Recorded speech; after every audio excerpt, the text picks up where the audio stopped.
Hello friends, দেখো কত সুন্দর খুঁটি করছে। খুব অভিজ্ঞ মিস্ত্রি। যদি কারো দরকার হয় স্ক্রিনে দেওয়া নাম্বারে যোগাযোগ করবে।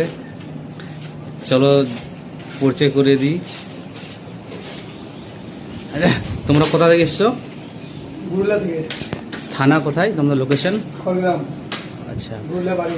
আচ্ছা, আর যদি কেউ নেয় তোমাদেরকে যোগাযোগ করবে কিভাবে? স্ক্রিনে দেওয়া নাম্বার থেকে যোগাযোগ করতে পারো। আচ্ছা ঠিক আছে। দেখো বন্ধুরা কত সুন্দর খুঁটি করছে, খুব অভিজ্ঞ মিস্ত্রি। তোমাদের দরকার হলে যোগাযোগ করবে স্ক্রিনে দেওয়া নাম্বারে।